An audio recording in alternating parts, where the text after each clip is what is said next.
Yeah, well, that wasn't one of my finer moments, but you know, it is what it is, I guess.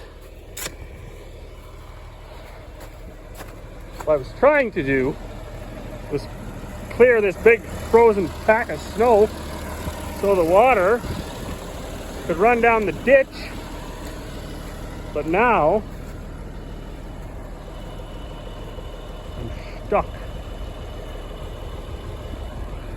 So we will await assistance. Good morning.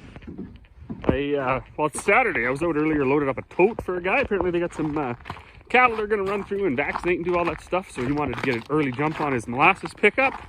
That's perfect. Gets the guy up and at it when you got that something to do right away. But right now, I'm actually excited about this. I'm heading over to the neighbors with my tandem. Got a load of oats on there. Got 11 tons. Last year, the year before, our tandem has been going downhill at a rapid rate as far as power wise. It just, I had to laugh at my dad. He said he was coming across the field over here last fall, and he said he just about didn't make it. He was down to first, and it had a load of canola on it. So he said it like took him, I don't know, half an hour to get across half a mile here. So we've done some upgrades. We got new plug wires, new plugs, new intake manifold, new carburetor, there's a bunch of new stuff. We don't exactly know what the problem was, and it could be the old girl's just old, I guess. Let me open this without ripping everything apart. But this is going to be the first voyage with all of these upgrades, and I'm excited to see if I have any power or if I have no power. And then when I get home, I might stick it in the shop and take the dash apart. I got those clips that came in for the printed circuit dashes. And I think that some of these, if I remember correctly, were corroded off as well or loose and they weren't making a connection. So it would be nice to get, you know, the volt gauge and the engine temp gauge and all that stuff working again. So enough about that. I got to find myself a shovel and get this thing fired up.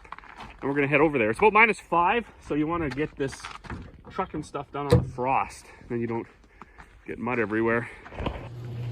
Well, I made it back with the old tandem, and unfortunately, I don't think we got her yet. So I don't know what it could be. I had a good chat with the neighbors while we were unloading, and they maybe thought fuel filters, possibly a weak fuel pump, which are two roads we haven't ventured. There's a dog in there. Haven't ventured down. To be totally honest with you, just getting a little bit discouraged. Get him. Okay, stay in. Kind of getting a little bit discouraged. It's always going to make a good farm truck, like just for right around the yard, taking grain away from the dryer. But I think it's very possible that its days of running down the highway are pretty much numbered, if not expired. So I guess have to start looking on the internet for another new grain truck. Maybe get a tri-drive this time. And now that I'm back in the shop here, everybody's gone. They've left me. I had a birthday to go to. I'm gonna pull this dash out quick. These little clips came in. So I'd been looking for these clips for a while, and I didn't know what they were called. I didn't know what to tell the parts people they were called, and the quality of parts people that we seem to have lately is declining. So I, hold on a sec. There we go. So I had basically abandoned the project for quite a few years. These printed circuit dashes, like in this backhoe and actually in that grain truck out there, these little clips, they gotta be tight and they gotta be in there because they make the connection across these little points here.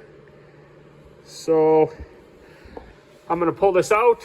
The oil pressure gauge didn't work, and when I took these out, or took the dash out, these were rusted off, these little pieces. Why they got rusted off is beyond me.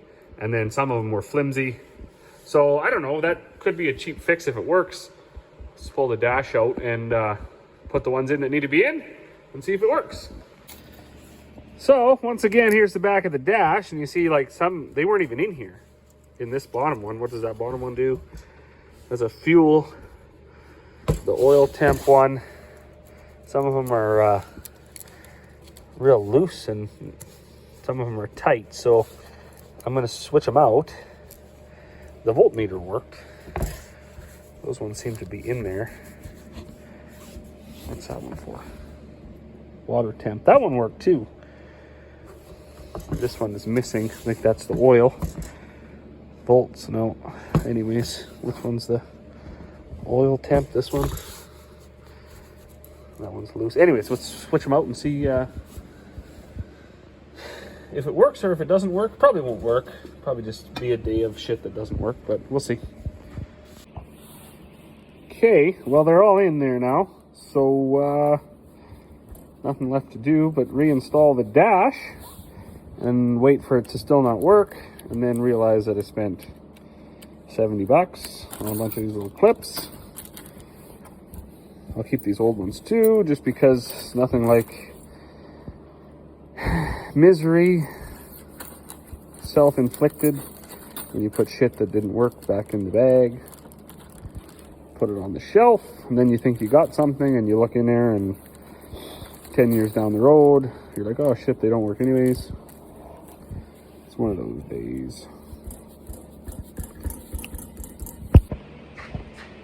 Well, I put those clips in and put the dash back in, and absolutely no change. So I still don't have fuel, although I shouldn't say no change. The needle went from like nowhere to like all the way to the other side of nowhere. So, so stuff like that, you kind of just give it its time to do its thing, and then sometimes it's out of the blue, it starts working.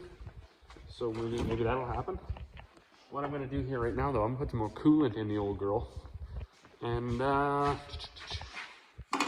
I know my voltmeter was working a little bit better. So maybe it wasn't a total loss, but none of the gauges that didn't work started working.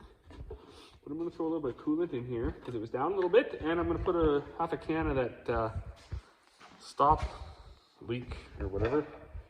If I got half a can here, oh, right here, this one. Coolant, stop coolant leaks. Iron.